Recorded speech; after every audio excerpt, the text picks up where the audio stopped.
aquí entonces tenemos un ejemplo 2 de la utilización de la tabla de contingencia, ¿verdad? Entonces, un médico desea saber si el bajo peso de los bebés recién nacidos es independiente de la condición de fumadora de la madre.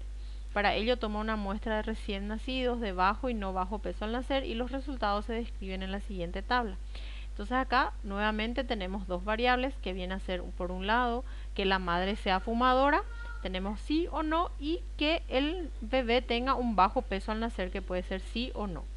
Y estos son los datos que tenemos, ¿verdad? Entonces tenemos que probar las hipótesis adecuadas al 10% de significancia y además se nos pide calcular el coeficiente de contingencia. Entonces aquí lo primero que hacemos es establecer la hipótesis y el nivel de significancia. Entonces, en la hipótesis nula decimos que el bajo peso al nacer es independiente de la condición de fumadora de la madre. Eso quiere decir que no importa si la mamá fuma o no, para que el bebé tenga un bajo peso al nacer, ¿verdad? Y la hipótesis alternativa decimos que el bajo peso al nacer no es independiente de la condición de fumadora de la madre. Y el nivel de significancia viene a ser igual a 10%, entonces viene a ser 0,10. Luego seleccionamos la distribución apropiada y como también está todo en una tabla de contingencia, vamos a utilizar la prueba Chi cuadrado. Recuerden siempre de que en el momento de hacer los ejercicios, cuando estamos haciendo o en el examen o cuando se nos presente la serie de ejercicios, esto no va a estar todo separado, o sea, no va a ser tenemos los test de hipótesis para muestras grandes, para muestras pequeñas, tal, no, va a estar todo mezclado y vamos a tener que identificar con los datos que tenemos a qué tipo de prueba corresponde, cuál es la distribución. Por eso es importante este paso 2. Acá es donde nosotros decimos qué tipo de prueba, o sea, qué tipo de distribución estamos utilizando. Recuerden que ya vimos la distribución normal, la distribución Chi cuadrada y la distribución T de student. Tenemos 3 y va a estar todo mezclado, entonces tenemos que saber diferenciar y escribir aquí. Luego vamos a calcular, en este caso, como es una prueba Chi cuadrada, tenemos que ver el tema de los grados de libertad. Y como siempre estamos trabajando en tablas 2×2, entonces el grado de libertad siempre va a ser igual a 1. Y en la tabla buscamos el valor de un grado de libertad para un nivel de significancia de 0,10, va a ser igual a 2,71, ¿verdad? Que está aquí, 2,71 para 0,1 de significancia. Entonces ahora escribimos el criterio de decisión. Nuevamente, como les dije, yo estoy haciendo más pequeña nomás mi curva, entonces solamente un pedacito, pero ustedes tienen que hacer la curva completa. Tenemos, como es 2,71, entonces después del 2,5, antes del 3, aquí es donde empieza nuestra zona crítica. Todo lo que está pintado en azul hacia la derecha es la zona de rechazo y todo lo que tenemos aquí en blanco es la zona de aceptación.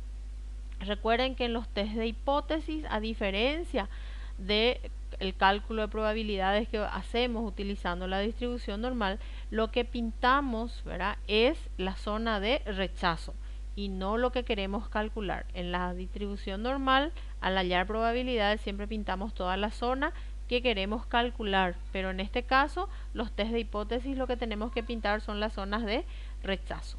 Entonces, el criterio de decisión va a decir que Chi calculada debe ser menor o igual que nuestra Chi crítica, que es 2,71. Y si eso ocurre, entonces vamos a aceptar la hipótesis nula y caso contrario la vamos a rechazar. Entonces hacemos el cálculo del estadístico muestral. Como siempre, calculamos la Chi cuadrada. En este caso traemos nuevamente la tabla y colocamos todos los valores. Fíjense que en este caso particular nuestra tabla de contingencia solamente tiene un total de 29 muestras. Eso quiere decir que nuestra muestra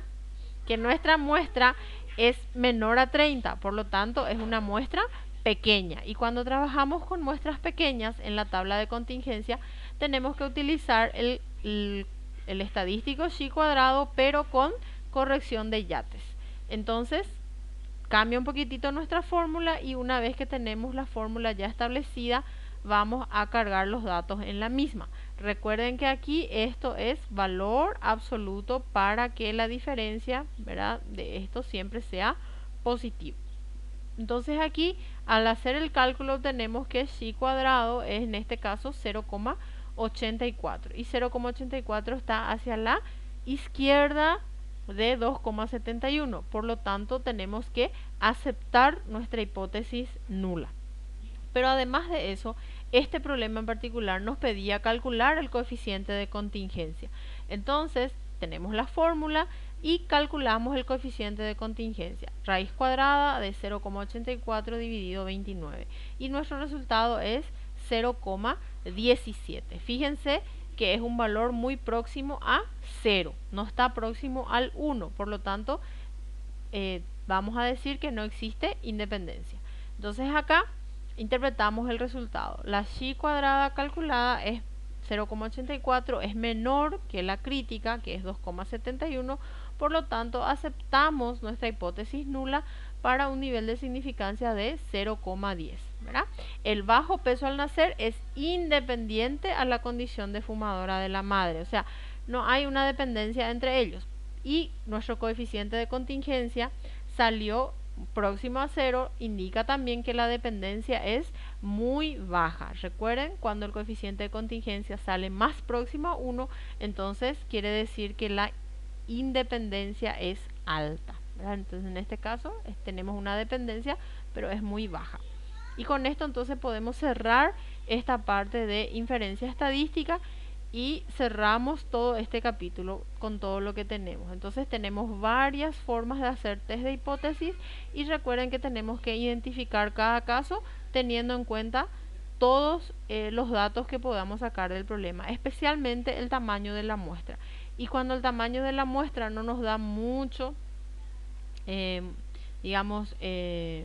nos saca de dudas al respecto de cuál caso sería, entonces nos fijamos en el resto de los datos que manejamos.